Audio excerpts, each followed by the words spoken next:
Bismillahirrahmanirrahim. Assalamualaikum warahmatullahi wabarakatuh. Bagaimana kabarnya hari ini? Semoga kita selalu dalam lindungannya. Amin. Sebelum memulai pembelajaran, marilah kita memanjatkan doa menurut kepercayaan dan agama masing-masing. Berdoa mulai. Selesai. Saya absen dulu. Aisyah Indira, Alfiana, Andam, Anissa, Dide, Budi, Cynthia, Devita, Dia, Eka Nadia, Farah. Oke, semua hadir ya. Minggu lalu kita sudah mempelajari mengenai apa yang dimaksud teks ceramah. Baik, sebelum memulai pembelajaran akan saya sampaikan mengenai kompetensi dasarnya, yaitu kompetensi dasar 3.6, menganalisis isi, struktur, dan kebahasaan dalam teks ceramah. Dan indikator pencapaiannya adalah siswa dapat menganalisis isi, struktur, dan kebahasaan yang terdapat di dalam teks ceramah. Selanjutnya kita masuk pada materi yang akan kita bahas pada hari ini. Baik, saya akan menjelaskan tentang struktur teks ceramah. Yang pertama adalah pendahuluan. Ada yang tahu pendahuluan itu apa? Ya, benar. Di dalam pendahuluan ada dua sub materi. Yang pertama adalah pembuka. Siapa yang tahu materi kedua? Ya benar, yang kedua adalah pengantar. Nah, di dalam subtema masih ada lagi di dalamnya. Apa saja itu? Ada yang tahu? Baik, kalau belum tahu akan saya jelaskan. Yang pertama adalah salam pembuka.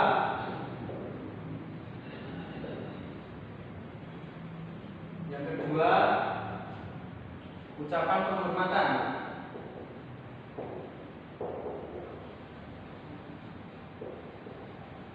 Dan yang terakhir adalah ucapan syukur.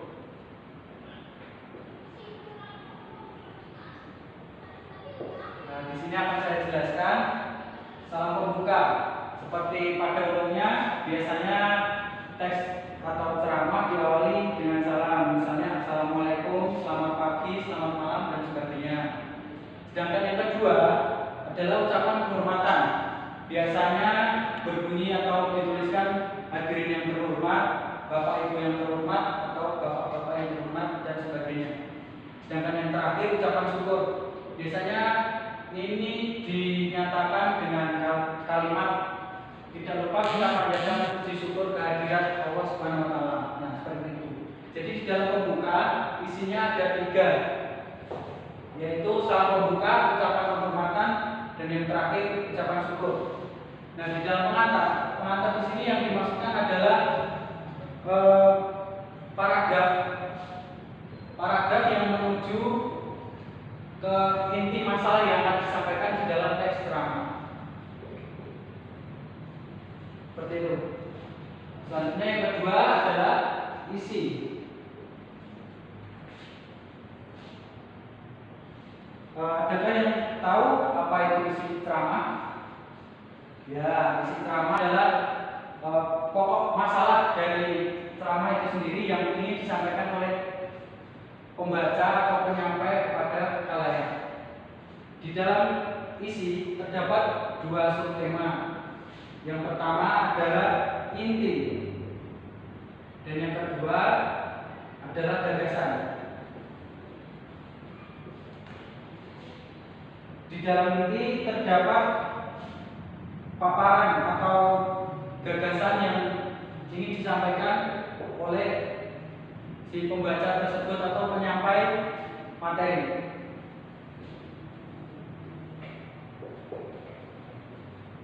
Sedangkan gagasan berisi ide yang disampaikan kepada pendengar. Nah, jadi di sini di dalam teks ceramah yang merupakan paling penting adalah bagian isi. Sedangkan yang terakhir adalah penutup.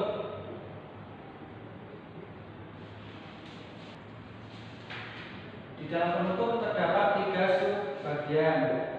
Yang pertama adalah kesimpulan, dan yang kedua ucapan permintaan maaf,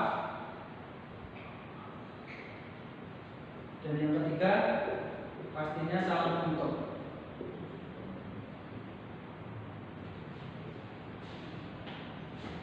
Teks ceramah untuk bagian terakhir adalah kesimpulan.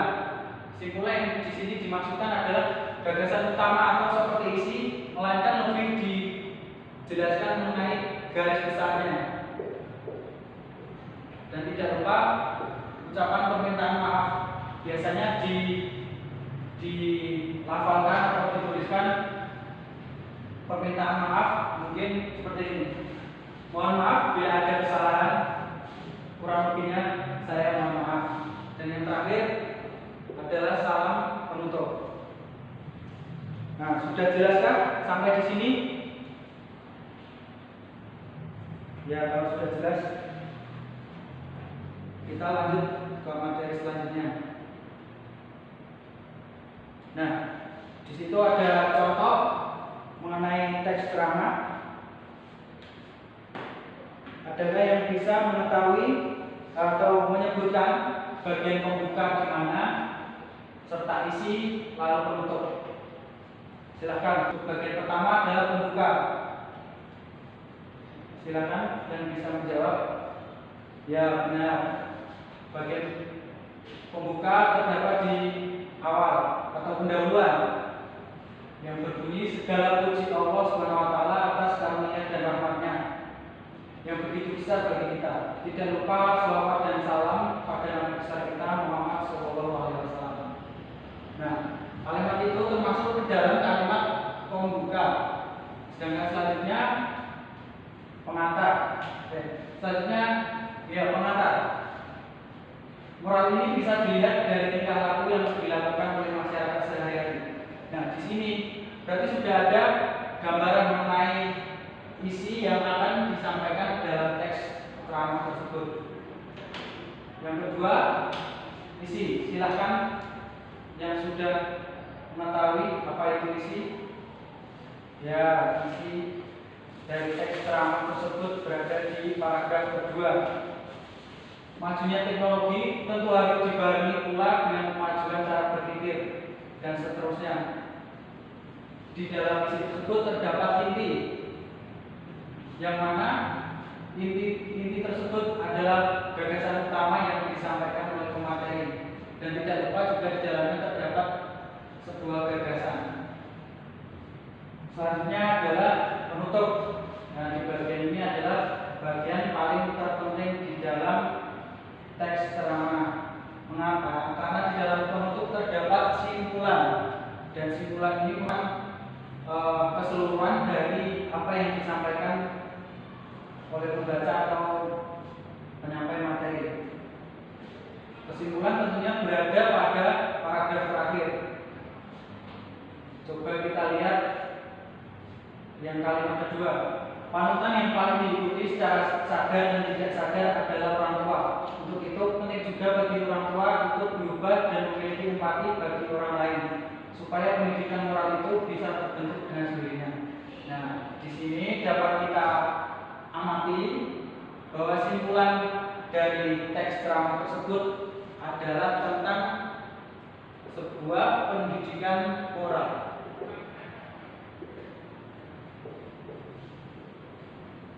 Sampai di sini paham yang saya sampaikan? Baik, jika sudah paham, selanjutnya kita memasuki materi selanjutnya, yaitu mengenai kaidah kebahasaan dalam teks ceramah. Teks ceramah memiliki beberapa kaidah kebahasaan.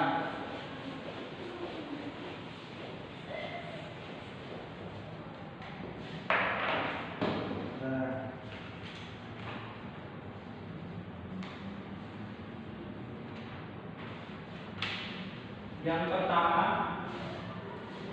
adalah kata ganti orang pertama.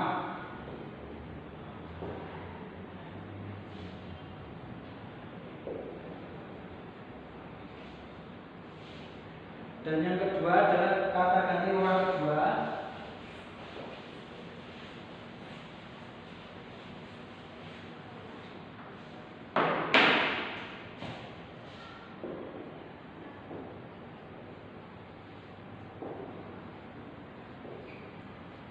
Dan yang ketiga adalah kata sapaan.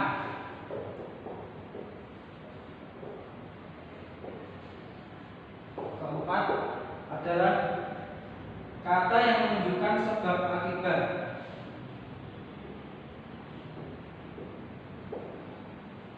Dan yang terakhir adalah kata persuasif.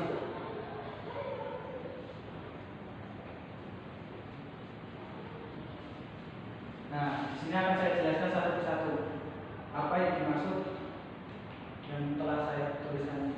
Kata ganti orang pertama adalah kata ganti untuk pelaku tunggal atau biasanya kita. Nah, di sini dijelaskan contohnya kata aku dan saya. Nah, kata aku dan saya merupakan kata ganti orang pertama. Dengan kata ganti orang kedua biasanya yang digunakan adalah kami dan kita. Yang ketiga adalah kata sapaan. Kata sapaan biasanya yang digunakan adalah bapak-bapak, ibu-ibu, hadirin sekalian. Dan yang keempat adalah kata yang menunjukkan hubungan argumentasi atau sebab akibat. Biasanya yang digunakan adalah jika, maka, sebab, karena, dengan demikian,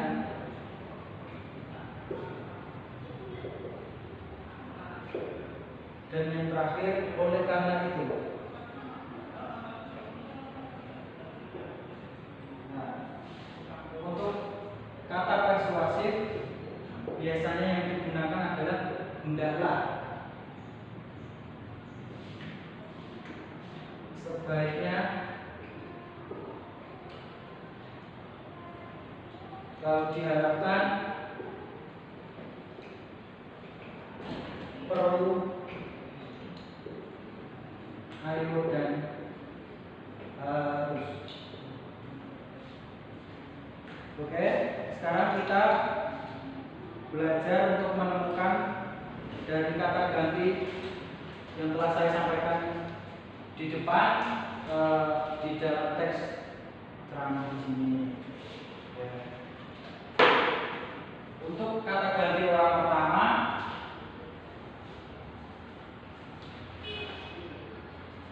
berada di dalam isi, yaitu terdapat pada kalimat sebagai orang tua kita harus bisa dan bertanggung jawab terhadap perkembangan moral putra dan putri kita. Nah, itu merupakan kata ganti orang pertama. Maaf, kata ganti orang pertama terdapat pada bagian terakhir, yaitu bagian penutup atau setelah simpulan. Yang kata ganti orang pertama masuk pada bagian ucapan permintaan maaf. Sekian ceramah yang saya sampaikan hari ini. Nah, itu termasuk kata ganti orang pertama. Sedangkan kata ganti orang kedua terdapat pada isi sebagai berikut. Saya jelaskan. Pada kalimat kedua, sebagai orang tua kita harus bisa tanggung jawab terhadap perkembangan moral putra dan putri kita. Nah, itu adalah kata ganti orang kedua. Untuk yang ketiga, kata sapaan terdapat pada bagian pendahuluan. yaitu hadirin yang terhormat, suatu bangsa akan lebih dihormati dan lebih maju. Nah, itu termasuk ke dalam kata sapaan. Sedangkan yang keempat, sebab akibat.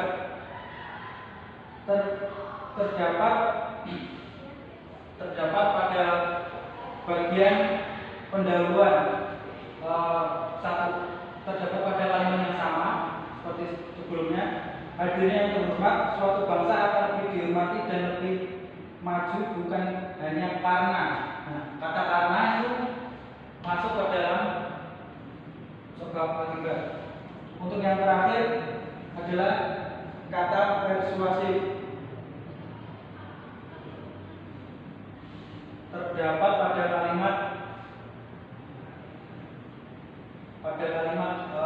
pada bagian isi dan terdapat pada kalimat pertama, yaitu majunya teknologi tentu harus dibarengi cara berpikir.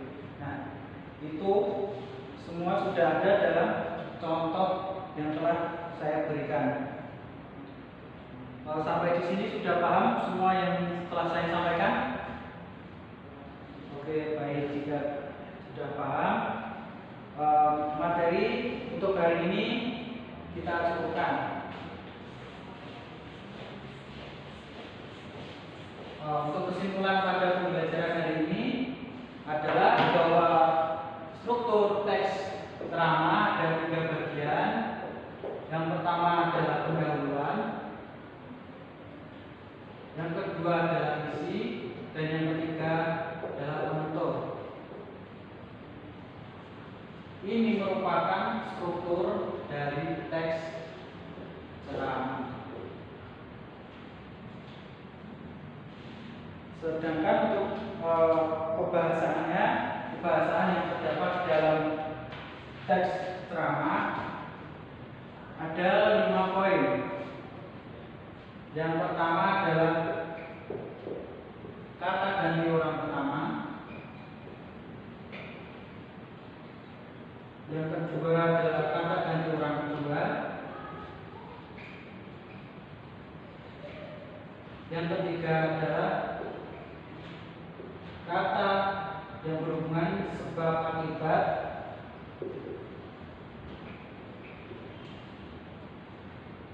Yang keempat adalah kata sapaan. Dan yang terakhir adalah kata persuasi.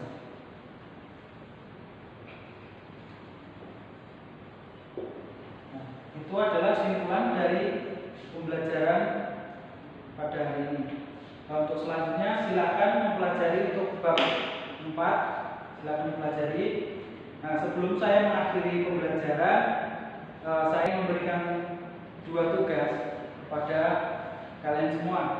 Yang pertama adalah silakan kalian mencari teks ceramah lalu kalian analisis seperti ini: pembuka, pendahuluan, isi serta penutupnya terdapat di bagian mana saja. Dan yang kedua, silakan dianalisis mengenai kata teks atau kebahasaan yang terdapat di dalam teks tersebut.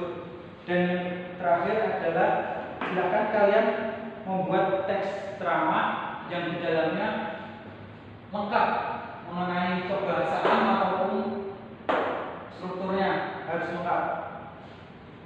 Baik, sudah dimengerti mengenai tugas yang saya berikan. Ya, terima kasih atas waktunya. Jika ada kesalahan saya mohon maaf. Wassalamualaikum warahmatullahi wabarakatuh.